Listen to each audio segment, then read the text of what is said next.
Welcome back, venturers. It's time for another discussion about VNs. I am MR, and together with Taurus, we decided to audit our winter VN purchases.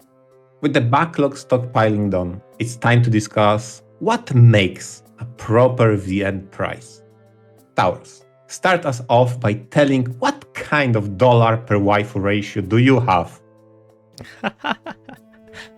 Ooh, that would actually be pretty grim because the only best girl out there is Luna, and I've read a lot of visual novels that are not Luna, so the dollar per waifu ratio is very low, unfortunately.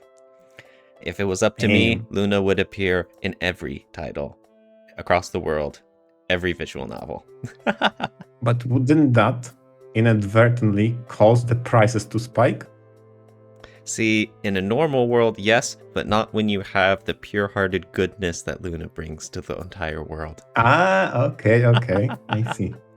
But yes, we are now out of the holiday season, and I expect a whole lot of fans have hit their wallets pretty hard with all sorts of sales, with all sorts of new releases, with all sorts of upcoming titles they may be looking forward to.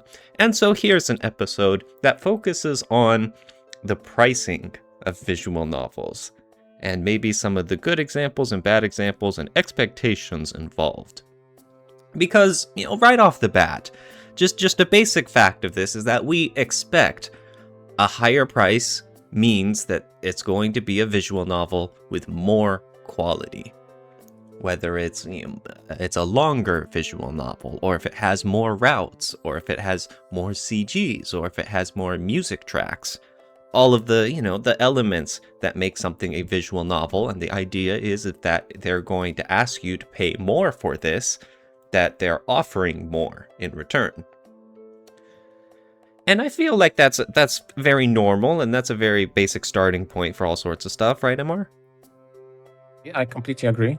And honestly, when it comes to expecting more,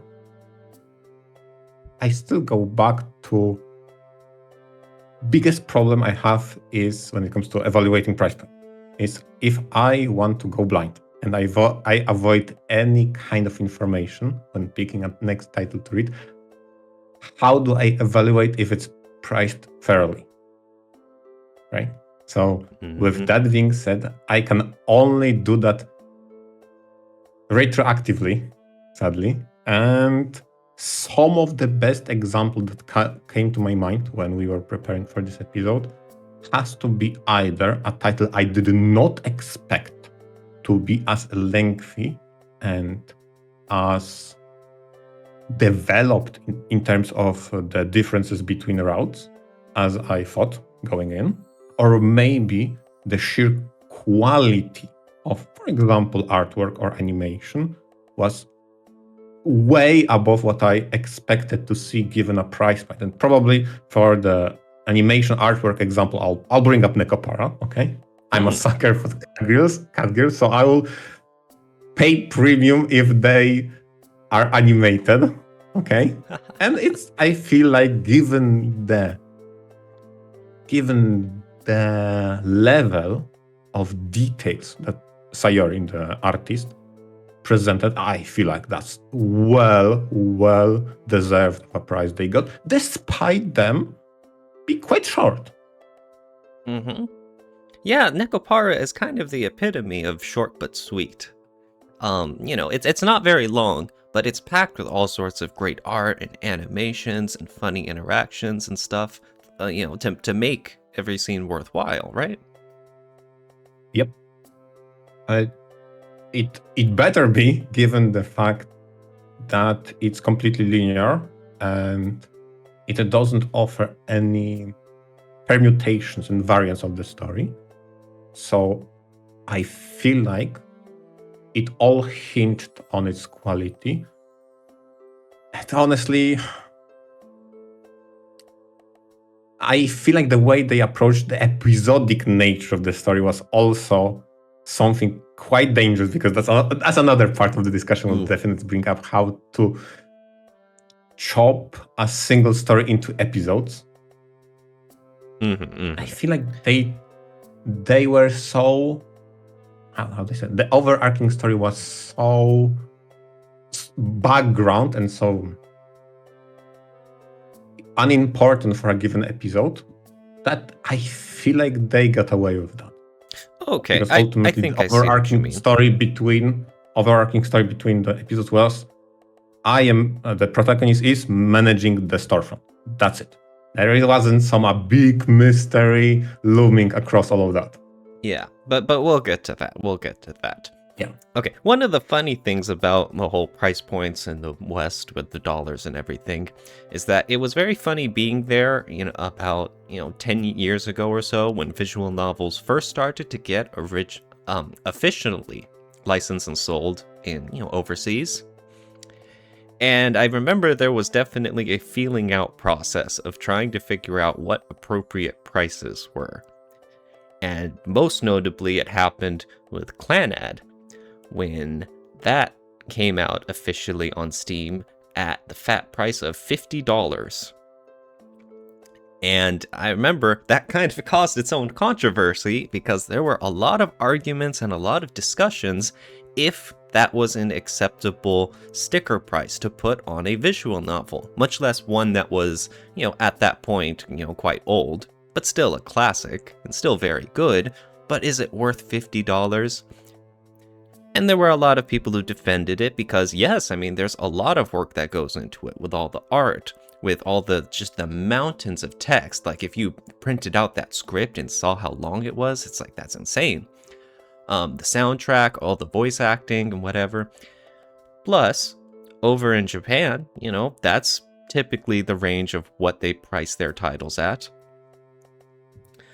But on the other hand, you had a lot of people who argued that $50 was just simply way too much. You compare that to a typical video game, and at that point you're starting to get similar expectations for them. You start thinking it's like, okay, well, this is the video game price of a Call of Duty, or nowadays Expedition 33, or all sorts of amazing games coming out. And if you're putting a visual novel next to it, there's still that kind of, dismissiveness of, it's just words, along with some pretty artwork and stuff. It's like, is this really comparable to what a video game, asks out of being charged $60, $70, $80 or whatever? And it doesn't invite very favorable, comparisons. I feel like part of that is the stigma of VNs being just games without gameplay and just click on text box. Absolutely, because regardless of what I feel about that, that is a big sticking point for any future buyers, for any visual novel fans, for any publisher and developer to think about whenever they set the price. Is that there's still a lot of expectations from fans that a visual novel is inferior to a real video game. And I don't really agree with that, but that is a common argument, and that's a common expectation. It's funny you bring the example of Clanad because that was I remember precisely when it appeared, available from the Western storefronts to be bought, and I saw the price point and I said to myself, I have never read a key title. I hear it's a classic, but from the cry game genre, is that really something I'm interested in? And I just ultimately decided no, never bought it at that time, and never bothered to go back and try it. So in a way, that huge price point scared me off from trying, based upon its fame as a crying game masterpiece or classic. And I don't want to get too far into the capitalism weeds, but yeah, that is completely valid. It's a price point. It means anyone who's willing to pay will pay it, and anyone who's not willing to is not going to. And then ideally, everyone would be happy with their decisions. That's fair, but I wanted to stress my point about trying out the genres and or stories outside of my comfort zone. For example, around that time, more or less, I don't precisely remember when, the Clannad price point dilemma I've seen, but Steins Gate also have been released. Now, it was in a similar price point that was demanding, but unlike Clannad, I knew I liked Steins Gate, so I was willing to shill out the Polish funny money or whatever it was the price point in dollars to buy it, because the prospect of paying a lot from something I'm not sure if I'll enjoy wasn't there. Obviously, when it comes to Steins Gate, the only point of comparison I had the anime, so I didn't know how well the anime is representative of its VN origins. I heard it's good. I was willing to try it, and I was pleasantly surprised. Mm-hmm. Which I think, according to Steam, Steins Gate was released. The Steins Gate visual novel was released on Steam, 2016 at $30, I think. I feel like I did not buy it from Steam, so it had to be a different storefront. Okay, but either way, it seems like that's around the area instead of what Clannad did with $50. Mm-hmm. Yeah. And that's all valid. Because nowadays it seems that checking out several releases and stuff is that there seems to be different kinds of tiers for what people find acceptable to pay for a visual novel. And it seems to cap out at about like $40, because that's about what Full Metal Demon Muramasa is priced at. And everyone, God, at the time regarded it as an epic, a classic.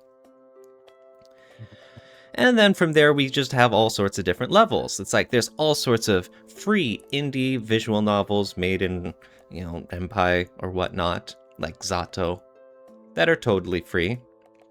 You get some of like the mid-range stuff, like Type Noise Shonen Shoujo for $20. Some of the shorter classics like Sayano Uta is available for $20. And, Sayano Uta is about, 6 hours, I think? It's definitely on the shorter side. And so, length plays a part in it. And then you've got like some, I would say, AAA moeges like Cafe Stella or, other Nekonyan releases that are usually going around $30, $35 or so. And so, it's been a few years, but I think, the dust has kind of settled regarding pricing for visual novels. And I think, that's about the range that we've come to. That's true. Honestly, when it comes to current state of affairs, I rarely ever check the price point.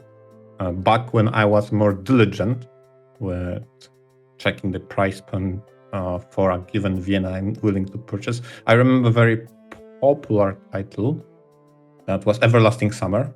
That was a free VN that a lot of people compared indie VNs to. Whether or not that's fair or not is very hard for me to say, because that, and I've read Everlasting Summer, it had a very interesting and unique vibe and a free price point. Should that really be the benchmark for other VNs that you are willing to pay? Especially if they are from the lower tier that you proposed. What do you mean by that? About the benchmark and should they be compared to that? What do you mean?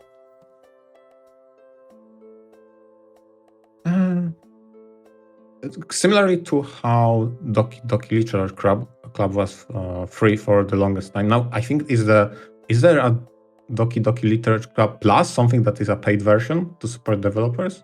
Yep, I think on console. I think the Nintendo Switch. Yeah. Mobile port too. Again, back when I was more worried about the price point, oftentimes I found myself in a conversation or comments that compare that title, an indie VM, that tried to be sold on $5, $10, to a comment that says, just play Katawa Shoujo, it's free. Or, just play Everlasting Summer, it's free. How do you compete with free? It's very hard to say. Should those be the benchmarks? That's what I'm trying to say. How do you Ah. evaluate this against a proper price point for, I don't want to say amateurish, but the lower tier VNs from indie studios? On the one hand, you're not ever going to stop people from comparing others. And I think when a Definitely. price point is a very fast and easy way to compare two titles and to say which one should be better, which one should be not. I don't always think it's fair for a whole variety of background reasons involved in the creation. But again, just from the typical reader or typical player's mindset, it's that's the fast and easy rule to compare two titles. And so if you have something free, it's like, oh, well, this is the best thing ever. You don't have to pay for it, and you get awesome stuff like Katawa Shoujo, lots of great stuff, Doki Doki Literature Club. It's totally cool. But on the other hand, I think that having, the options, having, too many choices between what to read is a good problem to have, right? For those people who are very, pressured for money, like any kids in high school or whatever, who money is, hard to come by. Free options like Doki Doki and Katawa Shoujo are great alternatives. But on the other hand, if money isn't that much of a concern and you're comfortable dropping, $30 or whatever for the latest Nekonyan release, then that's great too, because they offer something that you're not going to get out of some free titles, which is, very high quality art and incredible soundtracks and the voice acting and all the fluffy, cutesy slice of life that you're going to get out of one of those kinds of releases. And so, and price is another lever that can be pulled so that people can have options and they can find stuff they like. I have one question to you, Taros, because probably I should have checked that before the recording, but what is the price point for Mav Love? That being, I think, Extra Plus Unlimited and Alternative are sold separately. Why I don't know it is because I backed that on Kickstarter, so I just got it. Same. Right? On Kickstarter. Okay, fine. Sure. Let's see. Mav Love, which is, the first one, Mav Love Extra and Unlimited together, are $30 on Steam, and then Alternative is $40. Oh, wow, I didn't know that. Wait a moment. So they aren't equivalent. That's actually that I did not expect, honestly.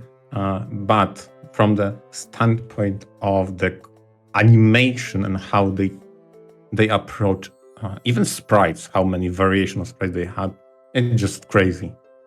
The value proposition that Mav Love gives is just no.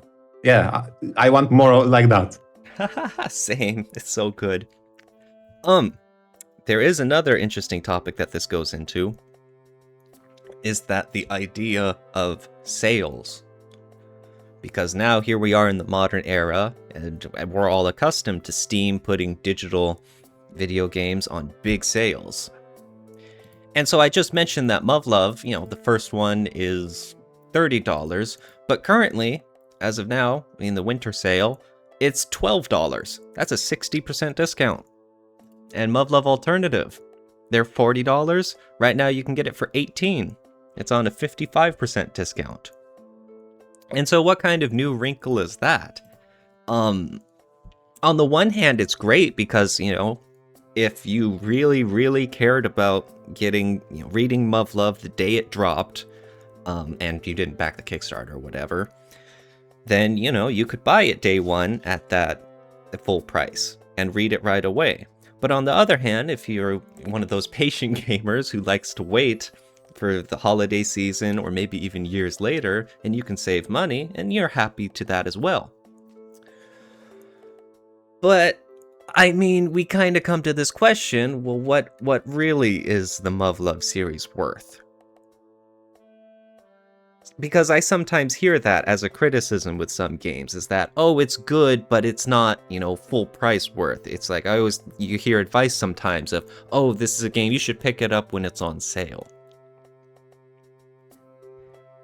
And what does that mean for how worthy a visual novel is? When you have I don't know if I Yeah, go could ahead. formulate. I don't know if I could formulate an objective measurement for price point ever,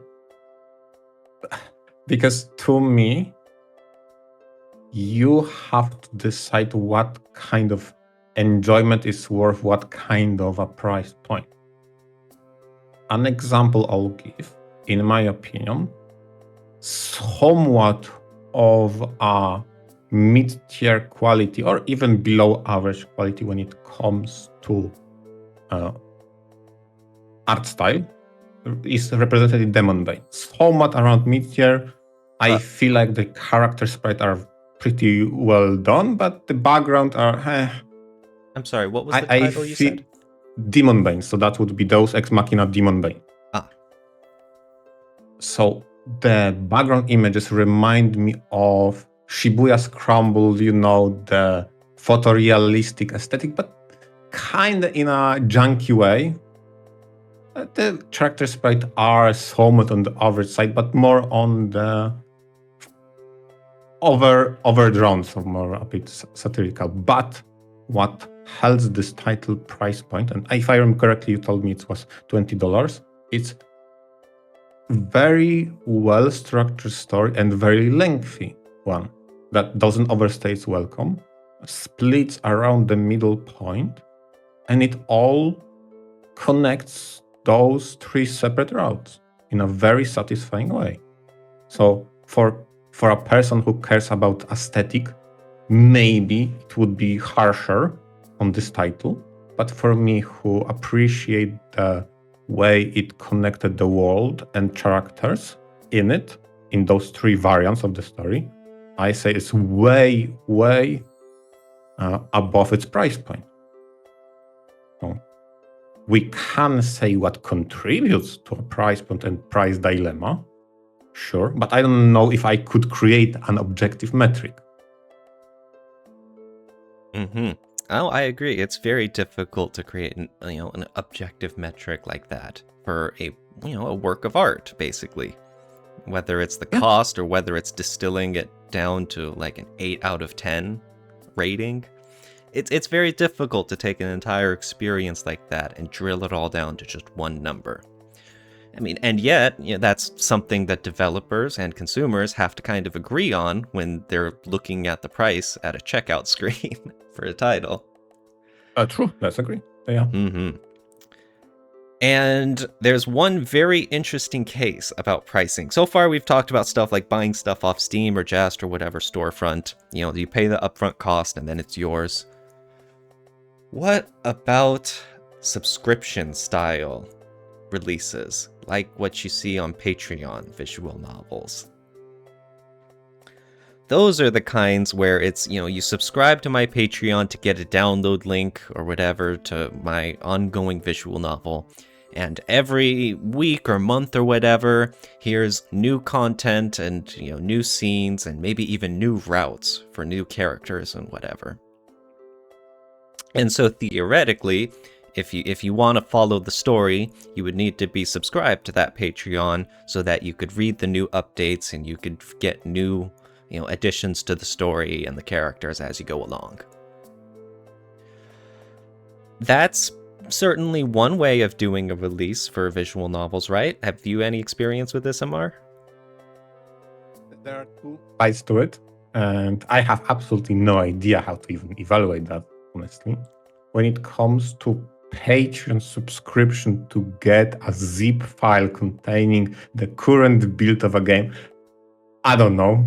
To me, it's crazy. Because I already, when I see episodic VN, I already have big hesitation whether or not I even want to try it out before it's completed. That's what happened with 9-9 series. I waited up until completion and then, and only then, I've read it all. To have a single title fragmented during its development cycle, I just can't fathom.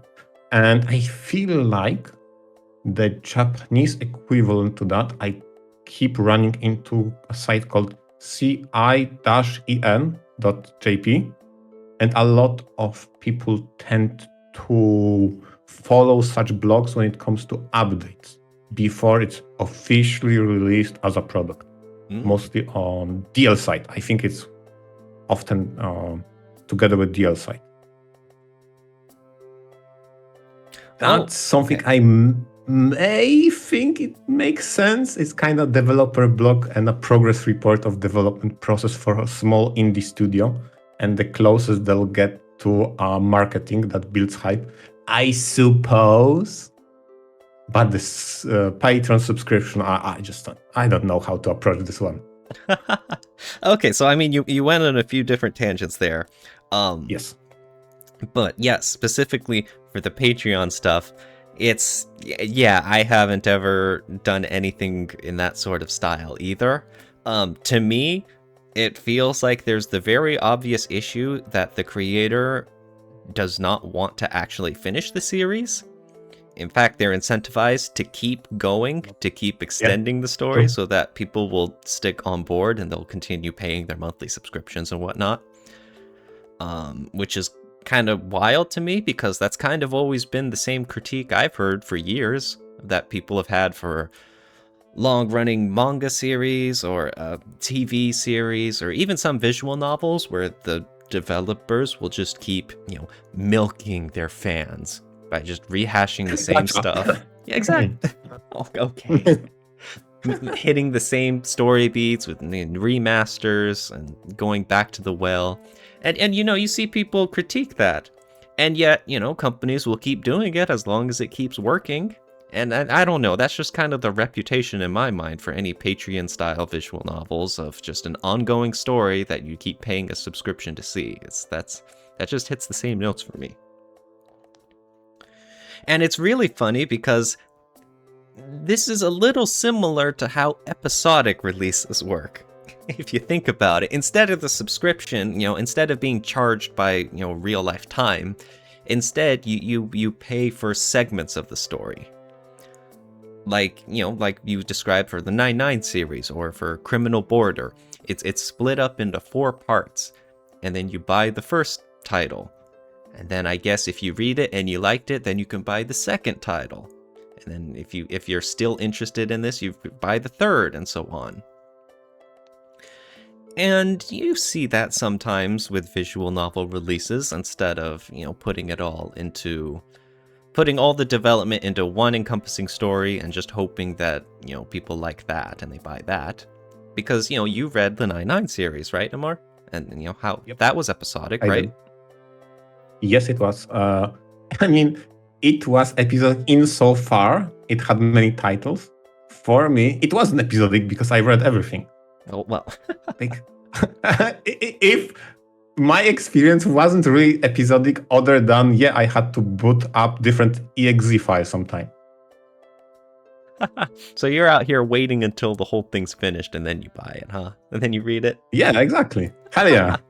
That's true. But then again, part of the, maybe you could say, appeal is reading it in real time. Like I remember, Ange, he really liked the Criminal Border series. And there's a lot of apprehension along the way of how the story is going to go, if it's going to be good or if it's going to be bad, or, in the narrative level of what these characters are going to do and what's in store for some of them and things to look forward to. I don't want to say that. Let me say it. Okay, yeah. Let me say it from this standpoint, because I want to elaborate on your point of discussion between episodes. This is a discussion I had with many different people, even outside VN. So, for example, the currently ongoing episodic Deltarune. I understand that there is certain appeal to episodic stories, that you can be up to date to a given unfinished series in the episodic story, so that you can now discuss the current event evenly with other fans. And now you can speculate which direction the story will go, what are anticipated plot twists given the state of the series right now, and what you can elaborate from that. I don't wanna. Hell no, I don't want that.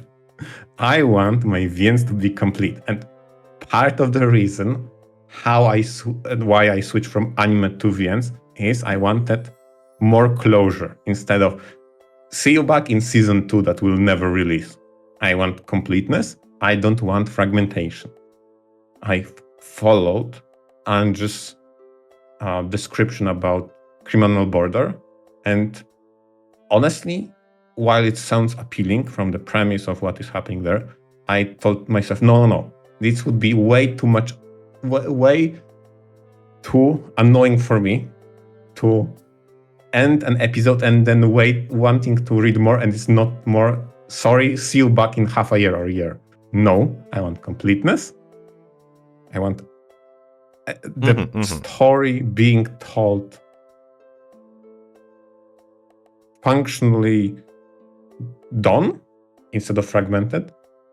But I understand the appeal as you presented, that maybe there is a certain type of a reader and or person that enjoys this kind of intermission between episodes and discussion within the community. I'm not one of those, so I pass. I wait when the episodic VN is done, and then I hop in. And of course, a lot of people have different styles. But to bring this back into pricing, is that, this creates a unique structure. Instead of one title, one visual novel that we've pointed out could cost up to like $35, $40, instead it means that you're paying, basically for each chapter. And if you don't like what you're reading so far, then that means you've put less money into it than you would have for a, normal visual novel, the whole product. Is that you only paid for, a quarter of it instead of the whole thing. And like I said, if you're not enjoying it, you can cut bail pretty quickly without having lost much money. And so as far as pricing goes, that's a unique way to look at it. It's not as much of a big commitment. I remember you mentioned early on that clan ad that was too much for your tastes. And if it had some sort of episodic style where you paid by the route, like you paid for the common route and then you could also pay for each route separately, it's like that would have been an easier jumping in point. It could have been something, I guess you could say, of a trial period. Yeah, I completely agree. Especially in the current state of affairs, how rarely we even have demos, and how the hell would you do that to VN? Having some sort of fragmentation would help trying out genres and or stories outside of a given reader's comfort zone. I agree completely. Would that make me try Clannad? Possibly. Possibly. Yeah, that's a good argument. Yeah, but there is one predicate, okay? The Clannad has to be completed. Because if you would lure me with a common route and there's nothing else after that, I would be angry. I would be angry. Yes. There's all the other issues that are still there about episodic releases and promising future content and la-di-da. But as far as the pricing goes, I think being episodic is a notch in favor for minding the consumers' wallets. So that's just an interesting theory. All in all, what sounds as simple as just paying for something can actually get kind of complicated with visual novels nowadays. Yeah, I completely agree, especially when you brought up the point, and I still this in my head, how do we even tackle sales? Would people looking at overpriced VN be willing to buy it when the price drops? Possibly. Or are they too turned away by the initial price point and they will stick to their guns, boycotting even on the sale? Possibly. Yeah, possibly. Who knows? But yeah, I think that's a good point for us to end the topic. There's all sorts of good things to talk about, and who knows how the future of visual novel price points will evolve in the future. Yeah, and on that note, it's a good place to end. Thanks to all our listeners. This is the first recording in the new year, so we hope everybody has a great new year and venture out. Venture out.